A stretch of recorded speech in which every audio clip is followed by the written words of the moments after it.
The two candidates for Secretary of State take very divergent approaches to the job and couldn't be farther apart when it comes to the issue of voter ID. What we stand for. Secretary of State candidate Spencer Danner says if elected, his primary goal is to maximize voter participation. My opponent believes that voting is a privilege. I believe voting is a right. His Republican opponent, Bob Evnen, takes a different approach. It's not the first job of the Secretary of State to go beg you to vote.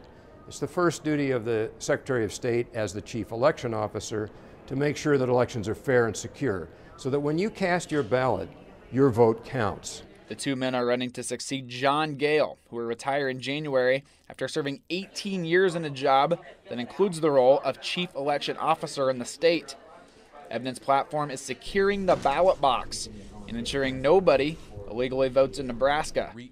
Danner, a Democrat, wants to increase voter turnout on Election Day. That's why he's against a law that forces voters to show an ID in order to vote. It's the most minimal voter fraud issue in this country. Voter identification laws by far affect senior citizens more than any population in our state, and they are the second biggest demographic.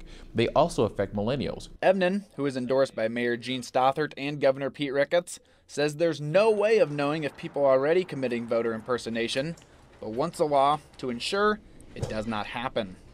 Once your election systems are corrupted, you can't fix them again. And we have examples of that all over the country.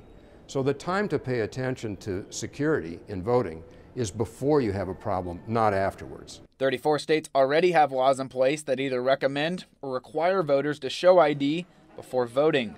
Several voter ID bills have been brought to the state legislature recently, but have so far failed to reach the required 33 votes to overcome a filibuster. While the two candidates don't agree on many issues, both say they agree that Nebraska should stick with paper ballots. In the studio, John Kipper, 3 News Now.